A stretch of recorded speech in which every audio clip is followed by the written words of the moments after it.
Buenas tardes a todos, disculpen la demora, pero venimos de Buenos Aires con una ruta bastante complicada. Lo mío va a ser muy breve, quiero contarles quiénes somos, qué hacemos.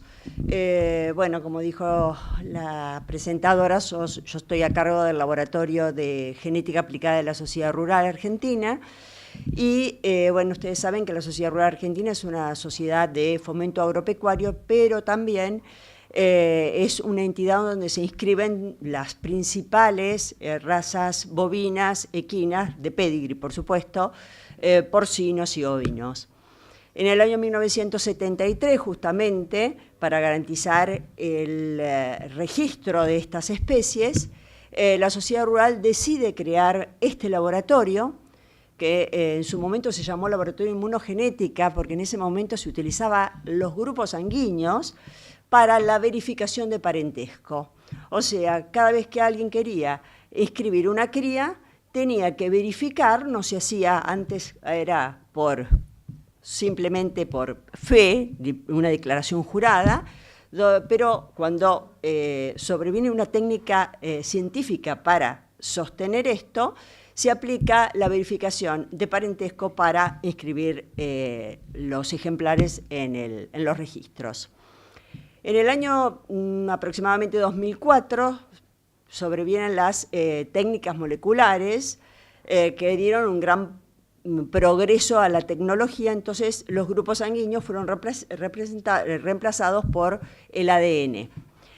Esto nos permitió que nuestros servicios se ampliaran, porque no solamente teníamos como objetivo el chequeo de parentesco de los animales de pedigrí y de rodeo, sino también la verificación de identidad, que este es un servicio que después Marcela les va a explicar porque es muy utilizado en los casos judiciales, que es un tema que es el tema central que vamos a abordar hoy con ustedes y que es el que les interesa.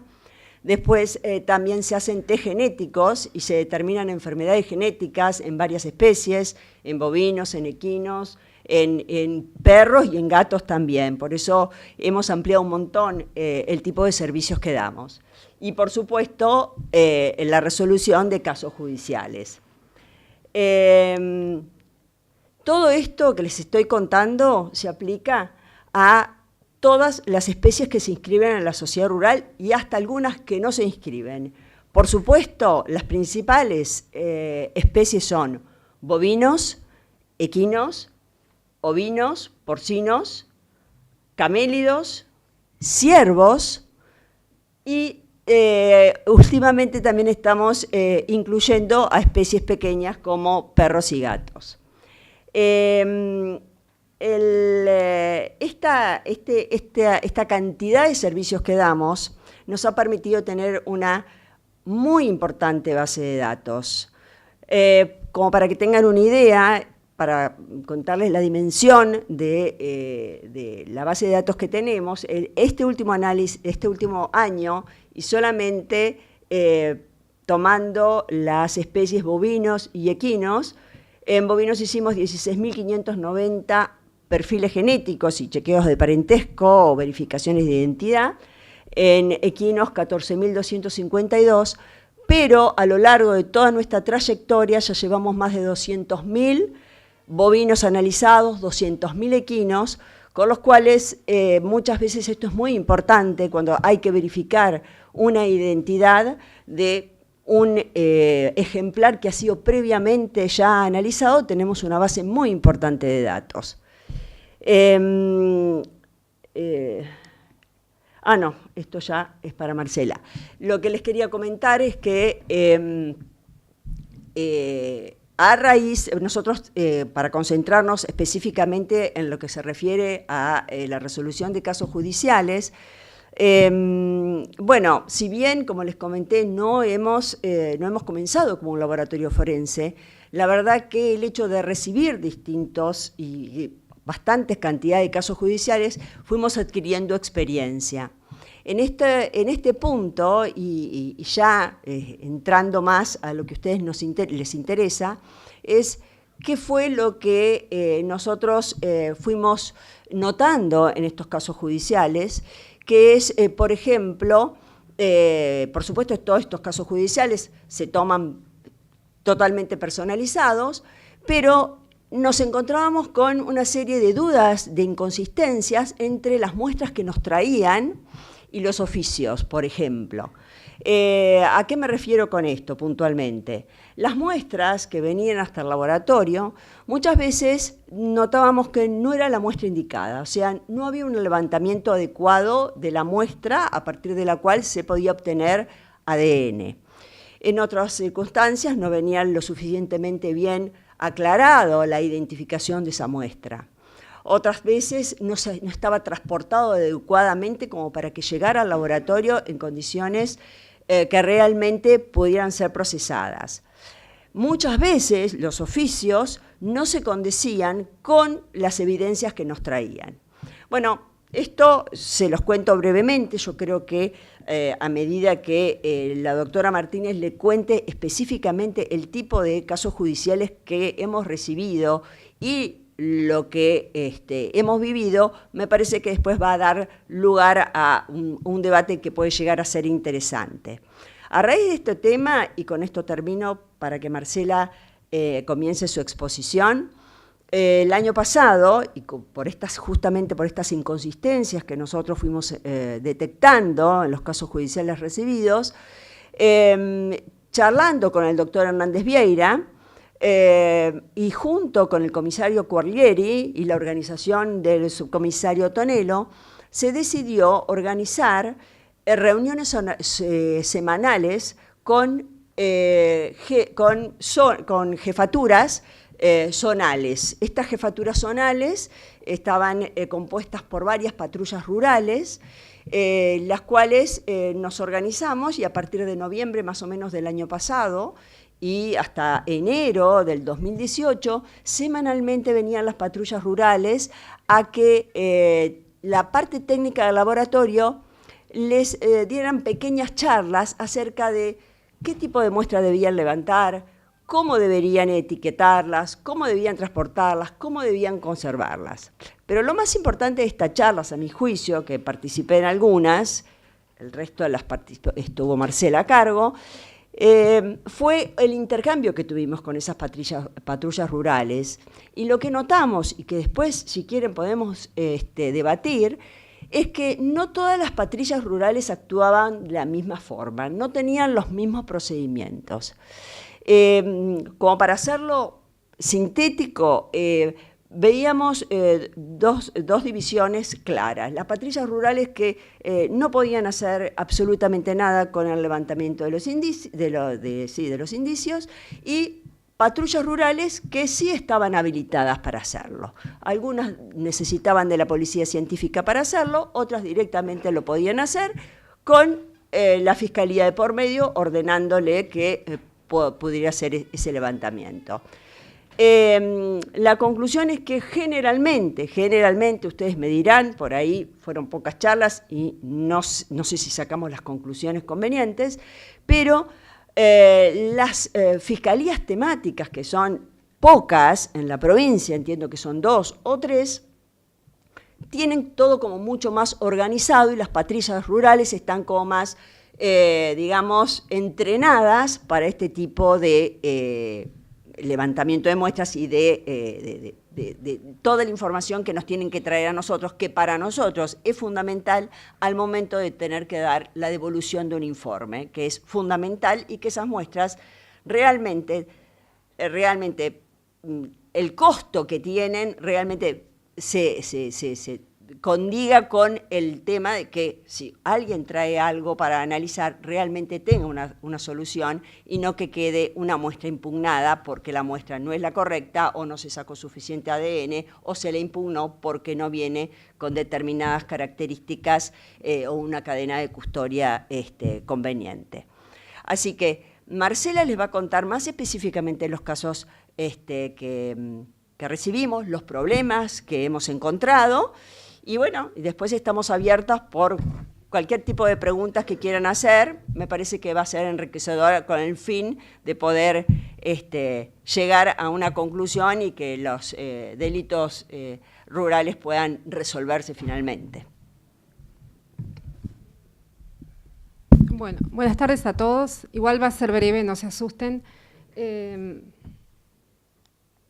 Bueno, les voy a contar un poco para que se entienda el contexto en qué se basa la técnica. Ustedes probablemente sepan, porque todos hemos visto películas y por supuesto los documentales, que el ADN es una herramienta más para la resolución de casos forenses.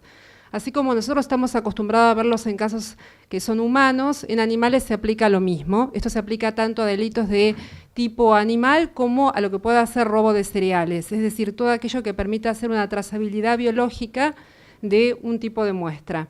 Entonces, esto que voy a contar ahora se extiende, se extrapola a lo que es más frecuente para nosotros, que son los casos humanos.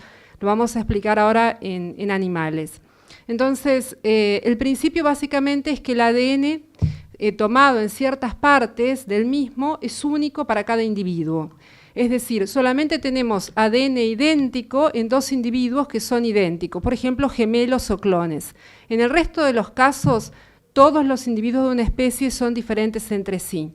Basado en eso es que se basa la técnica del ADN. El caso más sencillo posible, que es el que está ejemplificado acá, es el caso de un chequeo de ascendencia, una verificación de coincidencia, en este caso de un hijo con sus padres o de una cría con los padres alegados.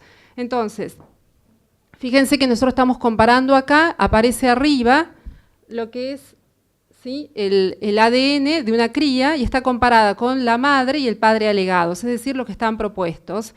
Y se usa una serie de marcadores moleculares que aparecen arriba identificados, ¿sí?, con los nombres que son VHL, etc. Estamos tomando solamente un número reducido. Normalmente se utilizan entre 12 y 17 marcadores en el caso de animales, menos en el caso de humanos, porque los animales tienen algo que se llama consanguinidad, son más parecidos entre sí que los humanos entre sí. Entonces, como ven ustedes, la idea es que la cría tiene que recibir en cada marcador alelos o variantes que provienen uno del padre y el otro de la madre. En esos casos se habla de coincidencia. Entonces, si eso se corresponde, hablamos de que esa cría coincide con la pareja alegada, la pareja de padres alegados. En otras situaciones, como se ve acá, donde estamos comparando una cría con su madre alegada, en los marcadores que están ahí resaltados, que están organizados en un cuadrado, se ve que no hay coincidencia. Como ven ustedes, uno de los marcadores, la cría tiene una N y una O, son dos variantes, en tanto que la madre tiene otra variante diferente. Y otro tanto pasa en los otros marcadores. En ese caso, se habla de no coincidencia o exclusión, es decir, sabemos con certeza que esa cría no puede ser hija de, no coincide con esa madre. Hay otra madre posible u otro padre posible si fuera el que estamos usando en la comparación. El principio de la paternidad en todas las especies se basa en la exclusión, es decir, la certeza del 100% se da en la exclusión. Esto es una de las formas en que vamos a utilizar la herramienta del ADN en los casos que vamos a ver enseguida. La otra en la cual se utiliza es lo que se llama la verificación de identidad. Y es mucho más sencillo y es simplemente comparar que dos muestras sean iguales. Y dos muestras van a ser iguales cuando son del mismo individuo. Si yo tomo de un individuo, por ejemplo, el que está ejemplificado ahí, una muestra de pelo de un caballo, y la comparo con la muestra de orina de ese caballo, caso, por ejemplo, de un doping positivo en un hipódromo, esas dos muestras, siendo del mismo individuo, deben ser idénticas.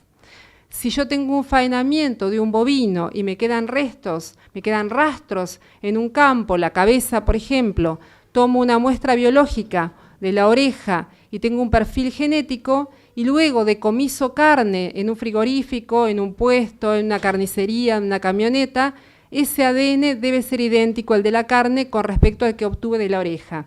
Esa identidad es lo que marca, tomado una cantidad adecuada de marcadores biológicos, que se trata del mismo individuo.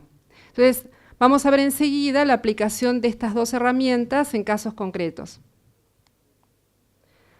Los delitos que nosotros hemos visto, con independencia de la especie en que sea, básicamente entran en dos categorías. Los delitos que llamamos delitos rurales, ¿sí?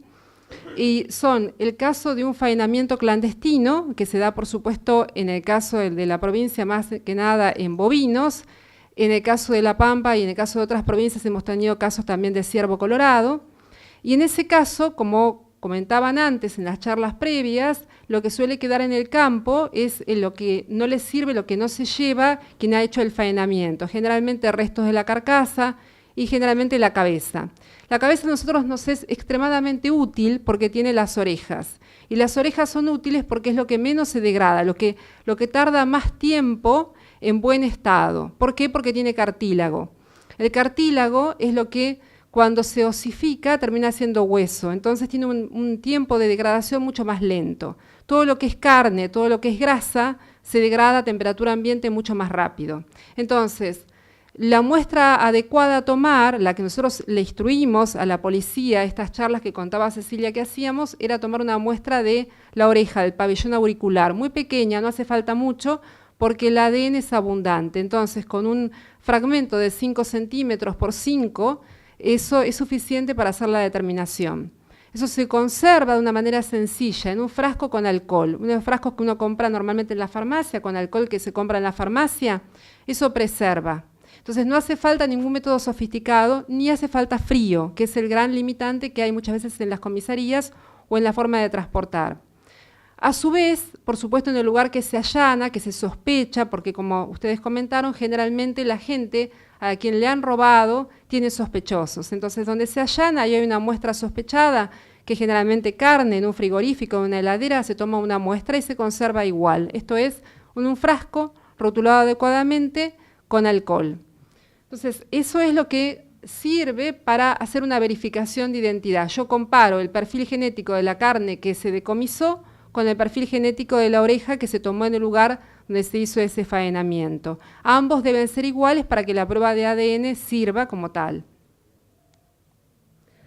Acá nuevamente las muestras que se toman, las que yo mostraba antes, una muestra de cartílago de oreja, una muestra de carne, una muestra de hueso eventual. Esto es más raro en estos casos, se toma cuando por supuesto no quedan casi rastros, pero no es una muestra frecuente en los casos habituales que tenemos nosotros, la hemos hecho algunas veces. Es importante que las muestras aparezcan adecuadamente rotuladas, y esto se va a entender en un ejemplo que voy a mostrar enseguida. El segundo tipo de delitos que tenemos entra en el caso del robo de animales en pie, es decir, se transportan, se roban animales que pueden ser desde ganado bovino, que se lo lleva de un campo a otro, y que se le cambia la marca, o bien en general caballos. Entonces, esos animales también se transportan de un campo al otro. Ahí ya nos sirve la prueba de la identificación por igualdad, esto es, una muestra es igual a otra, salvo que yo tenga una muestra previa de ese caballo. Es decir, si los caballos son valiosos, caballos de polo, sangre pura de carrera, esos animales han tenido un registro previo de ADN. Entonces, tengo un perfil genético ya guardado, porque ya se analizó, y si ese animal se recupera, si yo le hago un análisis a una muestra de pelo, por ejemplo, tengo algo contra qué comparar, entonces tengo identidad, en forma similar a lo que ocurría antes. Esto es relativamente infrecuente porque muchas veces se roban animales que no tienen análisis de ADN previo. Entonces, en ese caso, lo que sí suele pasar es que la persona que fue robada sí tiene el padre o la madre en el campo, o tiene una muestra de semen que se usó para inseminar en el caso de bovinos, y entonces se hace un chequeo de ascendencia, una verificación de parentesco. Entonces, en ese caso, la prueba no es por identidad, sino por chequeo de parentesco de ascendencia. Entonces, esos son los dos tipos más frecuentes de delitos y la forma en que nosotros trabajamos con eso. Eso es lo que normalmente recomendamos que una patrulla rural tenga. Es como un kit básico muy sencillo de cosas que deberían llevar, de tal manera que ellos, sin necesidad de que intervenga la policía científica, puedan tomar muestras en el campo. Son cosas que se pueden comprar fácilmente en cualquier lugar, esto es en una farmacia, sin recurrir en nada que sea demasiado costoso o demasiado complicado. Como ven, hay guantes, hay sobres, hay un rotulador, hay alcohol etílico y hay estos frascos que se usan normalmente para tomar muestras de orina, que son frascos que ni siquiera tienen que estar estériles, por supuesto limpios, no haber sido usado antes, pero no requieren condiciones de esterilidad. Simplemente el que hayan sido usados de manera única, para que no haya contaminación de una muestra con otra.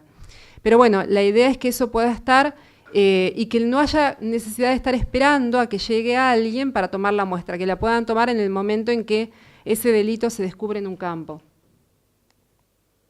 Estos son los costos de los análisis. Hay un costo, un valor para una muestra de pelo y hay otro valor para una muestra que pueda ser de cartílago o de carne, porque eso requiere una extracción previa de ADN. Hay costos de acuerdo a como nosotros somos un laboratorio que pertenecemos a la sociedad rural, obviamente los que son socios de sociedad rural tienen un costo diferencial, pero lo ponemos además de la curiosidad que pueden tener ustedes por saber cuál es el costo, por una razón importante, y es que nosotros hacemos mucho hincapié en que las muestras que se toman sean muestras asertivas. Esto es bastante frecuente que la policía científica tome todo tipo de muestras, todo tipo de indicios que van desde una mancha que encuentra en una camioneta o a una mancha que encuentra en el lugar donde se decomisó la carne, se toma con un hisopo, hasta la carne misma, o pelos que de repente no tienen bulbo y que después no nos sirven para analizar. ¿Qué quiero decir con esto? Es mejor tomar menos cantidad de muestras, pero muestras que sepamos que nos van a servir. Carne, es por seguro eso va a servir, seguro va a tener ADN. Una muestra de cartílago, por supuesto, en el caso del animal que fue faenado. ¿Por qué? Porque un hisopo donde se colecta algo que puede ser una mancha de sangre, eso puede no ser sangre, es una extracción que les va a costar dinero y que de repente no arroja ningún resultado. Entonces hacemos mucho hincapié en que para que sea más eficiente el proceso, las muestras sean adecuadas. Esto es un oficio, esto es un caso que lo voy a contar brevemente, porque es emblemático de algo que nos pasó. Este oficio viene de la provincia de Entre Ríos, de la jurisdicción de Gualeguaychú, nos llegó el año pasado y en el caso directamente intervine yo, a veces estoy yo involucrado, otras veces no. En el oficio, cuando yo voy al momento de empezar a procesar las muestras, antes de llegar a procesarlas, yo siempre leo el oficio que viene adjunto con eso, junto con el acta de levantamiento de pruebas y toda la cadena de custodia. Y según relataba en ese oficio, en una fracción, digamos, ahí está cortado, indicaba esto había sido un faenamiento de bovinos en un campo y se habían tomado muestras, se habían requisado muestras en ese campo y en un lugar sospechado. En este caso, en el campo se habían tomado muestras de orejas de 2 bovinos. Las muestras habían sido colocadas, como ahí está indicado, una en un sobre de papel madera y la segunda muestra, otra oreja de otro bovino, en otro sobre de papel madera. A su vez, en otro lugar se habían colectado muestras de carne decomisadas y con un hisopo una muestra que parecía ser de sangre. Entonces se había hisopado y se había colectado en un sobre. Aparecen identificadas en teoría como muestra 1, muestra 2 para lo primero, esto es el campo, y muestra 1 y muestra 2 para la carne y el hisopo respectivamente. Cuando yo voy a abrir finalmente lo que había llegado, que lo que nos había dejado la policía, me encuentro con esto. Eso no es un truco fotográfico, eso no es la misma imagen que está duplicada, sino que es 2 frascos que en teoría deben ser diferentes y que como ven son exactamente iguales. El mismo frasco, la misma identificación. Eso en teoría debía pertenecer a lo que en el oficio aparecía indicado como los 2 trozos de oreja colocados en sendos sobres de papel madera. Ahí hay 2 problemas. En primer término, el sobre de papel madera no debería haber sido, porque como yo comenté, no hay forma de preservar una muestra biológica en un sobre de papel madera, no hay conservante ahí. El conservante debería ser un frasco con alcohol o un frasco con, por ejemplo, sal gruesa, algo que conserve, es decir, algo económico pero que conserve, o por supuesto en frío, si fuera posible.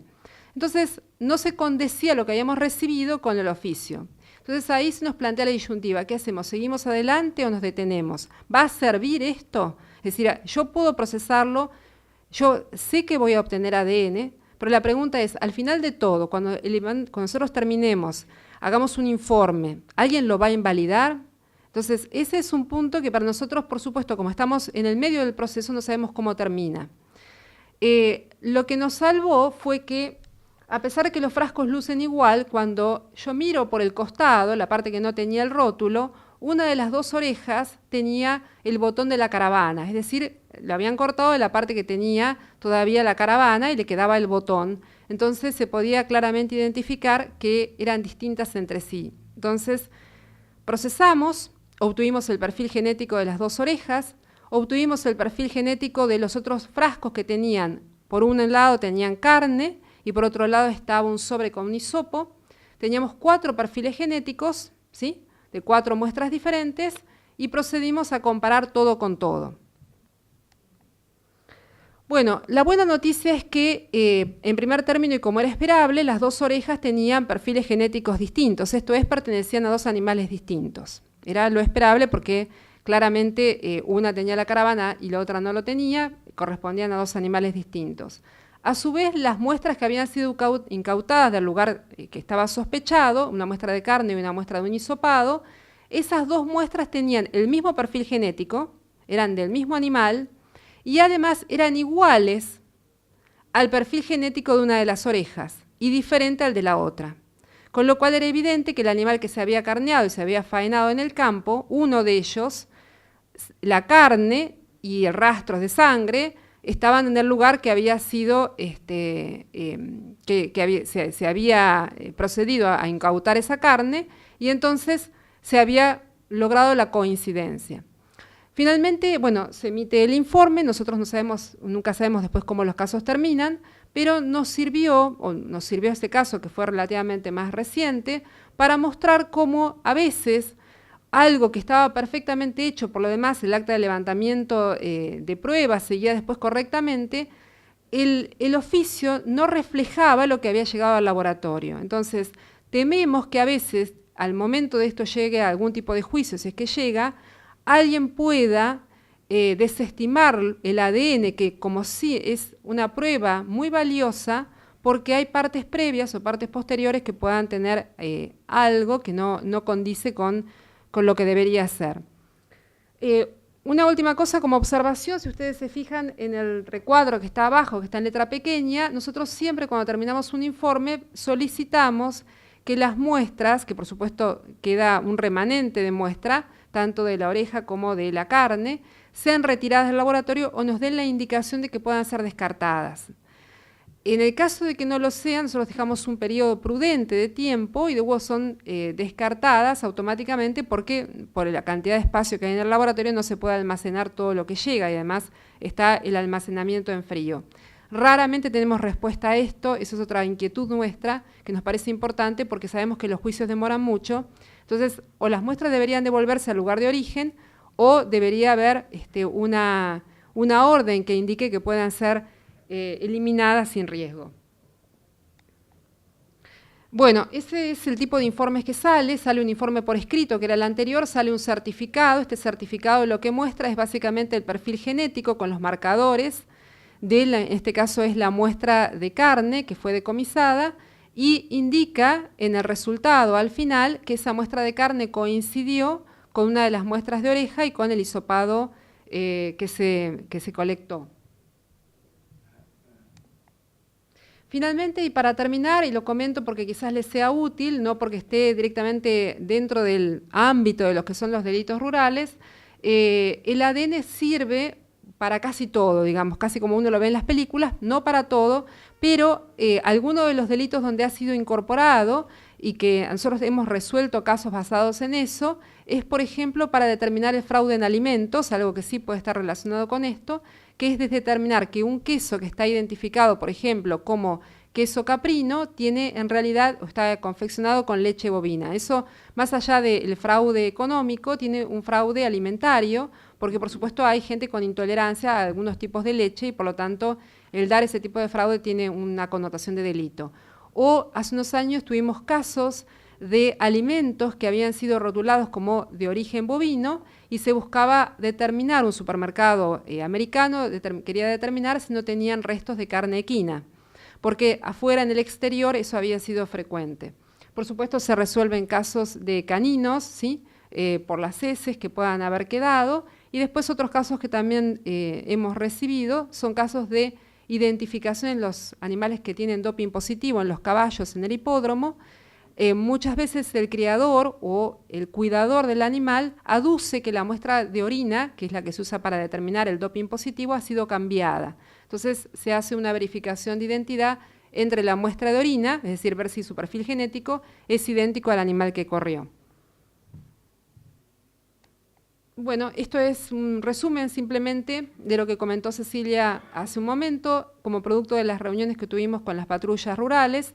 lo que observamos es algunas inconsistencias entre las diferentes jurisdicciones, básicamente asociadas a quién debe levantar la muestra, si debe ser policía científica, si debe ser la propia patrulla rural, es decir, la necesidad de que haya, en la medida de lo posible, una uniformidad respecto de eso, y por supuesto, lo que es más importante o más significativo para nosotros es lo que siempre explicamos cuando nos llaman por los casos de delitos rurales. El ADN, a pesar de su popularidad, es solo una parte de todo lo que es la resolución de un caso judicial, y para que sea válido tiene que venir acompañado de todo un paso previo y posterior que hace que esa prueba después no sea invalidada, por muy eficiente que sea como técnica. Nada más, muchas gracias.